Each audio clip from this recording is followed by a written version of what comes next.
Let's talk about one of the radioactive lenses that I highly recommend today, and it's insanely cheap. I have to give this recommendation with a caveat that, like, if you had any small children in the house, see the three rear elements of this lens. This is the 55mm f2 Asahi Pentax lens. The rear three elements are radioactive. And as I proved to you in a prior video, it ain't alpha radiation, it's beta and gamma. But the pictures off of this lens are exquisite. I'll give you a link below to a bunch of pictures from this lens. I got 3 of these lenses. The caveat with recommending this lens is if you have like children in the house. Listen, if they drop this lens on, like, say you had a patio outside, or you have like stone flooring in your kitchen, and they shattered that rear element, what happens with that sort of glass is it doesn't just crack, it turns into powder. Sometimes they explode if you hit them right. And I'm being dead serious on this, is that it would turn your house into a condemned biohazard zone. I mean, the last thing that you want is beta and gamma emitting microfine particles, God, laying around every nook and cranny of the room that rear element exploded in. So if you had kids, this would almost be like a gun that you would want to keep it away from them. What are the chances of them dropping it and hitting it right and causing the rear element to do a splitsy poo and crack and do some vaporization of glass particles? I don't know, but you don't want to take that chance. So in recommending this lens, I'd have to recommend it with a caveat that you actually treat it carefully. At 15 milligrams per hour of penetration through the camera body if it were mounted on the front of my Fuji.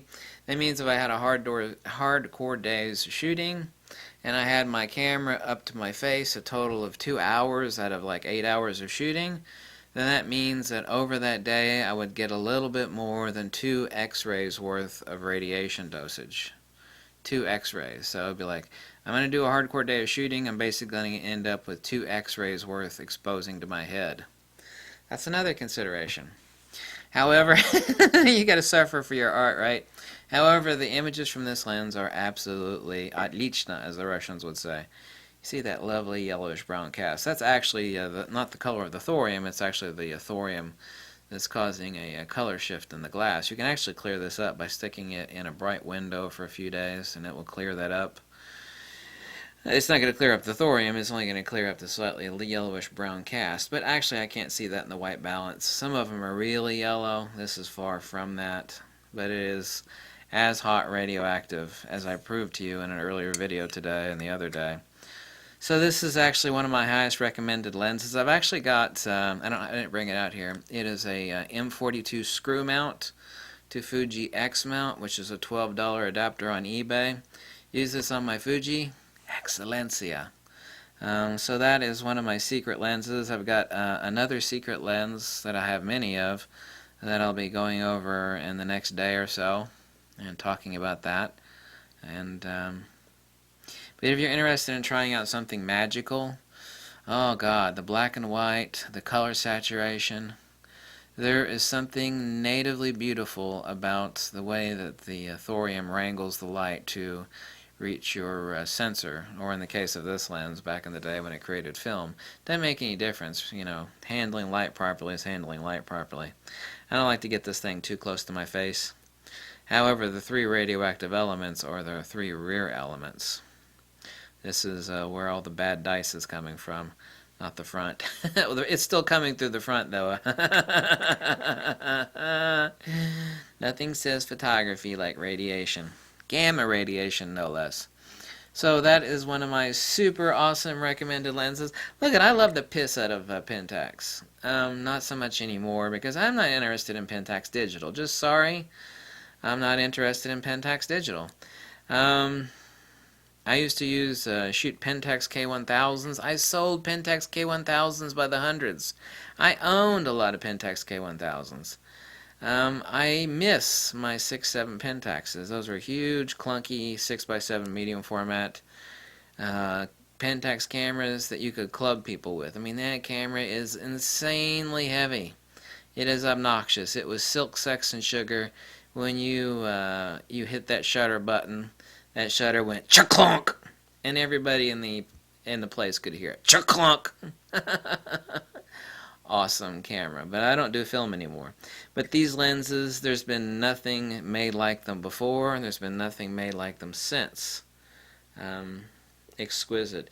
Even looking at the glass without getting your face too close is almost a look into a different realm, because you actually have to hold one of these in your hand to see the different cast and the different way it actually translates normal light that passes through it without getting it too close to your head. You go, oh, that's magical. There is something that you can actually see in this glass and how it actually passes light through it that is exquisitely unique.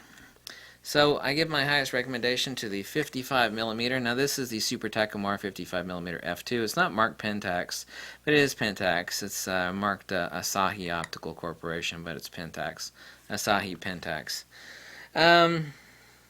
Typically these lenses sell for like 20 to 35 bucks. The adapter is 12 bucks.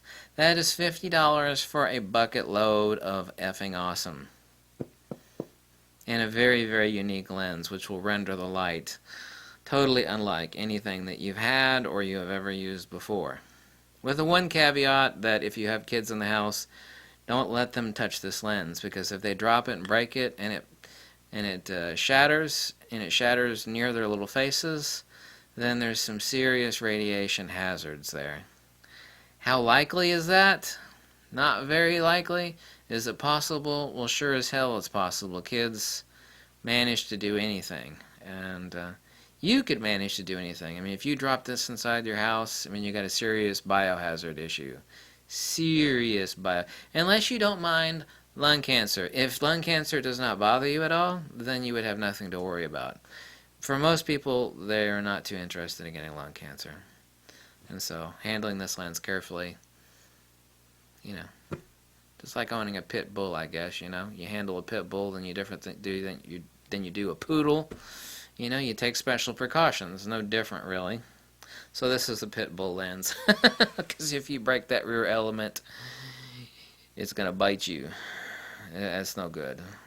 I can't even imagine that happening. I could see some child, like, in the kitchen banging on the rear element of this thing with a hammer, and then, like, hearing a ksh, and then going, oh crap, we got to condemn the house and like push it over and bulldoze it. You know, that's, yeah.